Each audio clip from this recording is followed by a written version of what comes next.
بھائی P T M خطرے میں ہے. وہ تو کہہ رہے ہیں ہمارا اتحاد بڑا مضبوط ہے, تاریخ میں ایسا اتحاد نہیں بنا. کہنے بہنے کو جوڑا نا, یہی تو میں دیکھیں نا بنیادی تو جس چیز کی بنیاد جو ہے لوگوں کو دھوکہ دینے پہ ہے. نبی بخش زہری کا قصہ پہلے آپ کو بتاتا ہوں, پھر قادر بلوچ صاحب کو بتاتا ہوں. یہ کوئی دونوں بڑے اصول پسند سیاستدان نہیں ہیں, مگر دیکھیے ایک بنیادی بات ہوتی ہے لوگوں کو ساتھ لے کے چلنا. اختر مینگل نے کہا کہ میں گوارہ نہیں کروں گا نبی بخش زہری کو. ثناء اللہ زہری صاحب کو, ثناء اللہ زہری صاحب, میں اس کو گوارہ نہیں کروں گا. انہوں نے کہا بالکل کوئی بات نہیں.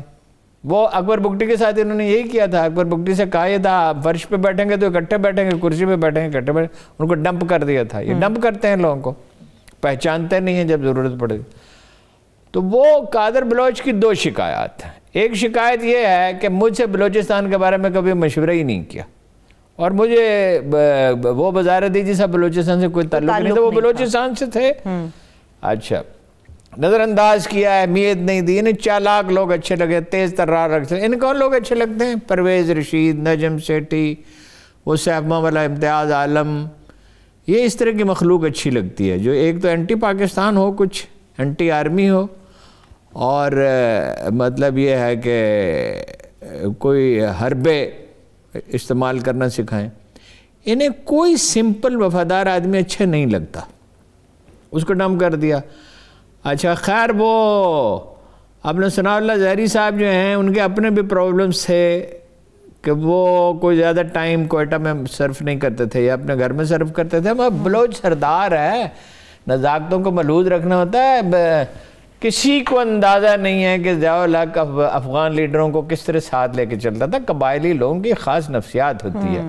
ایوب خان کے دور میں غلطی ہوئی بلوچستان میں, بھٹو صاحب نے فوج چڑھا دی.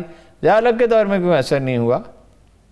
ضیاء الحق کے دور میں انہوں نے ان سے بات کی, ضرورت پڑنے پہ سختی کرتے تھے, مگر ایسی سختی کبھی نہیں کی کہ ان سے بات نہ ہو سکے. ان کا احترام ملحوظ رکھتے تھے. اور جب چلے گئے جنرل کیانی نے اس کو بھیج دیا, معاملہ فوج کے ہاتھ میں چلا گیا جنرل ناصر جنجوعہ کو, تو حالات ٹھیک ہونے شروع ہو گئے. آج آپ دیکھیے کہ بلوچستان کے پاکستان کے حق میں کیسی آوازیں اٹھ رہی ہیں, اور اینٹی پاکستان بیانیے جو ہے جس کا انڈیا کو بالواسطہ طور پہ فائدہ پہنچ رہا ہے. مولانا محمد خان شیرانی جو کہتے تھے میں جمعیت علماء ہند کا ممبر ہوں, وہ مولانا فضل الرحمان سے اختلاف کر رہے ہیں, اور حافظ حسین احمد اختلاف کر رہے ہیں جو قاضی حسین احمد کے جنہوں نے اپوزیشن لیڈر نہیں بننے دیا تھا. وہ ٹھیک ہے کنٹینیو. اس میں ٹوٹ پھوٹ ہوگی. میں نے آپ سے عرض کیا تھا ٹوٹ پھوٹ ہوگی جمعیت علماء اسلام میں, اور نون لیگ میں ٹوٹ پھوٹ, یہی عرض کیا تھا نا آپ سے, اور بہت ابھی ٹوٹ پھوٹ ہونے والی ہے. مگر وہ کہتے ہیں کہ ہمیں کوئی فرق نہیں پڑ رہا اس نہیں جی, کوئی فرق نہیں پڑتا. ٹرمپ کو بھی کوئی فرق نہیں پڑا. ٹرمپ کہہ رہا میں الیکشن جیت گیا ہوں. اب اس طرح کی خرافات پہ کیا آدمی تبصرہ کرے. بلوچستان جو ہے وہ نواز شریف اوورال مریم خاموش ہیں, بعض چیزوں پہ بات نہیں کر رہی ہیں. فرمائش کر کے, ریکویسٹ کر کے ایک ٹی وی چینل کو انٹرویو دیا ہے شاہد خاقان عباسی نے. اچھا. اور یہ کہا کہ ہم اداروں کے خلاف نہیں ہیں. بیک فٹ پہ چلے گئے نا, تو اس سے کیا ظاہر ہوتا؟ اپنے لیڈر کی وہ تردید تو یہ تو نہیں کر سکتا تھا کہ وہ کہتا کہ نواز شریف غلط بیانی کر رہے ہیں. ہوتا تو پارٹی میں رہنا چاہتا, سیاست کرنا چاہتا, اپنے بیانیوں کو دوسرے طریقے سے وہ سپورٹ دے رہے ہیں. یہ بہت ہی شکست و ریخت اس میں ہونے والی ہے. اور اب دوسری طرف عمران خان صاحب جلسے کرنے کے لیے میدان میں نکل آئے ہیں. اب کرونا نہیں پھیل رہا ہارون صاحب؟ کرونا پہ اس سے متعلق بہت اہم پہلو ہے, لیکن ابھی دیکھیں نا, میں نے آپ سے عرض کیا تھا کہ اگر اس نے جلسے شروع کر دیا پھر کیا کرو گے؟ اور آج وہ کہہ رہے ہیں حافظ آباد کا تو کمال ہے کہ یہ نال میں ڈال کے یہ گھوڑے کے منہ میں ڈال لیں اور پھونک مارے ہیں تو یہ دوائی گھوڑے کے منہ میں چلی جائے گی. اس نے کہا اگر گھوڑے نے پہلے پھونک مار دی تو پھر کیا ہوگا؟ تو بھائی اچھا, اسی طرح یہ افواہوں کا بڑا راج الگ ہے, اس میں بعد میں بات کرتے ہیں. عمران خان صاحب کا جلسہ سوات کا تو خیر بہت ہی غیر معمولی. حافظ آباد کا جلسہ, حافظ آباد کا بھی کہتے ہیں کراؤڈ غیر معمولی. اچھا, حافظ آباد امپورٹنٹ ہے, خبروں میں کم رہتا ہے. پہلے تو وہ اپنا جب جی ٹی روڈ بنی تو حافظ آباد ایک عظیم تاریخی شہر تھا تو وہ کٹ گیا جی ٹی روڈ سے. پھر ریلوے لائن بنی, اس سے بھی کٹ گیا. لیکن یہ بڑی اہم جگہ ہے, اور بڑا فیصلہ کیا ہے عمران خان نے 400 بیڈ کا ہاسپٹل اور یونیورسٹی، حافظ آباد کو آپ اس سے بڑا تحفہ نہیں دے سکتے تھے۔ اکانومی چونکہ گرداب سے نکل رہی ہے، اس لیے کچھ پیسے مہیا ہونے کی امید ہے۔ اچھا رہ گیا کرونا کا آپ کا اعتراض، بالکل بجاز صحیح بات آپ نے کی۔ کرونا اگر کوئی آدمی خلاف ورزی کرے گا اس کو 100 روپے جرمانہ ہوگا اور اس کو 3 ماسک دیے جائیں گے، اور یہ وہ تجربہ گلگت بلتستان میں ہو چکا ہے اور اس کا فائدہ ہوا ہے۔ ہارون صاحب لیکن جو جلسے کریں گے عمران خان صاحب اور اپوزیشن والے، اس میں نہ ماسک تقسیم کیے جائیں گے۔ 5 روپے کا ماسک، یہ میں 5 روپے میں خریدتا ہوں، ایک پورا ڈبہ خریدتا ہوں، 5 روپے کا پڑتا ہے۔ 5 روپے کا ماسک نہیں دے سکتے، 100 روپے 200 روپے کی بریانی کھلا سکتے۔ ٹھیک ہے ہارون صاحب، یہاں پہ عوام کو ڈرا ڈرا کے آدھا کر دیا ان کا خون۔ کرونا ہے کرونا ہے، کرونا سے بچیں۔ اسکولوں کا مسئلہ درمیان میں پھنسا رہتا ہے، تاجر اپنے لیے پریشان رہتا ہے، لوگ گھر سے نکلنے میں پریشان رہتے ہیں، ہم اپنے آفس آنے پہ پریشان ہو رہے ہوتے ہیں، مگر عمران خان صاحب ملک کا وزیر اعظم جلسہ کرتا ہے، بھر بھر کے لوگوں کی ایک بھیڑ وہاں پہ نظر آتی ہے، تو تب کرونا نہیں پھیلتا۔ یہ کیسے متضاد بیان؟ 10,000 سے زیادہ وہاں لوگ نہیں ہوں گے، چھوٹا سا قصبہ وہ رہ گیا ہے، وہ اس طرح تو آباد نہیں رہا۔ جی ٹی روڈ اور ریلوے سے کٹنے کے بعد اس میں کوئی ترقی تو نہیں ہو رہی، اور 10,000 کا بہت بڑا جلسہ ہوتا ہے۔ تو ماسک کتنے کے چاہیے تھے؟ ایک ماسک جو ہے 50,000 روپے کے ماسک چاہیے تھے۔ آبویسلی 20-30 لاکھ روپے خرچ ہوئے ہوں گے، سٹیج ہے، یہ ہے، طرح طرح کی ضرورتیں ہیں، اور آج کل تو کھانے بھی کھلائے جاتے ہیں، پتہ نہیں انہوں نے کھلائے یا نہیں لیکن یہ کراؤڈ کیمے کے نان والا نہیں لگ رہا تھا ہارون صاحب، جتنا نہیں، اس سے بحث ہی نہیں ہے۔ مطلب وہ تو اس میں کوئی دوسری رائے ہی نہیں ہے کہ عمران خان سے بڑے جلسے کر سکتا۔ ایک اور چیز کا اختلاف ہے۔ اچھا اپوزیشن والے بھی، اچھا گلگت بلتستان، انسان مرتے جائیں، اس کی کوئی اہمیت نہیں ہے، جیسے تھر میں مر گئے اس کی کوئی اہمیت نہیں ہے، کوئی فرق نہیں پڑا۔ ہاں جی، یہ کیڑے مکوڑے ہیں، ان لیڈروں کو کوئی خدا کا خوف کرنا چاہیے۔ اور وہ دیکھیے مطلب ان کا رویہ کس چیز سے ظاہر ہوتا ہے؟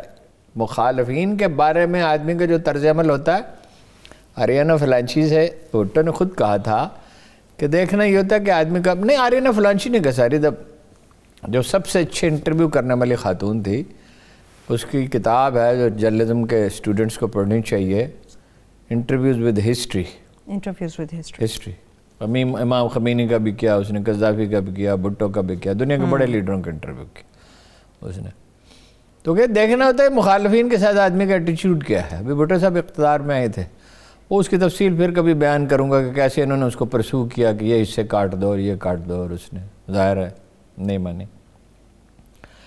مخالفین کے بارے میں جو ایٹیچیوڈ ہے اس کی ایک بدترین مثال آج سامنے آئی ہے، لیکن اس کی ایک پوری تاریخ ہے۔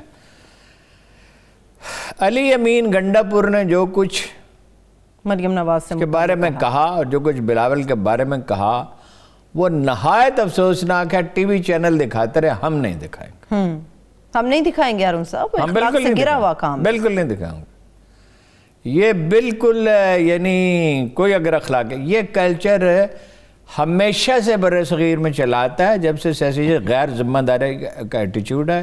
یہ 40s کے جرنلزم میں بھی تھا۔ سیاستدان کچھ محتاط تو قائد اعظم ہی سب سے زیادہ تھے، کچھ اور لوگ بھی محتاط تھے۔ قائد اعظم نے تو آپ کو پتہ ہے بیگم وہ مسز ماؤنٹ بیٹن کے جو خطوط ہیں وہ انکار کر دیا تھا وصول کرنے سے، نہرو کے نام اور نہرو کے اس کے نام۔ باقی بھٹو صاحب جو ہیں وہ خان عبدالقیوم خان، مولانا مودودی، نصر اللہ خان، ان کے بارے میں اصطلاحیں وضع کرتے تھے۔ اس کو نور خان کو اور اس کو اثر خان کو آلو کہتے تھے، پھر انہیں دونوں کا ذکر کرتے تھے، 2 آلو کہتے تھے۔ جو اصطلاح وہ استعمال کرتے تھے خان قیوم خان کے لیے، جنہیں انہیں وزیر داخلہ بنایا، وہ نقل کرنے کے قابل نہیں ہے۔ اچھا، مولانا مودودی کو یہ پیپلز پارٹی کے جلسہ میں نعرہ لگایا جاتا ہے، ایک مودودی 100 یہودی ایک مودودی، ٹھیک ہے۔ وہ ایک شریف انسان تھا، اس کی سیاست جو بھی ہو، اور سیاست تو جماعت اسلامی کی ناکام ہی ہو گئی، مگر وہ ایک نہایت معزز اور شائستہ آدمی تھا، اور اس کو امریکہ کا ایجنٹ یہ ثابت کرتے تھے۔ حالانکہ امریکہ کے خلاف اگر کوئی تھا تو وہ دراصل تو وہی تھا، یہ تو سارے بعد میں امریکہ سے جا ملے، ترقی پسند بھی۔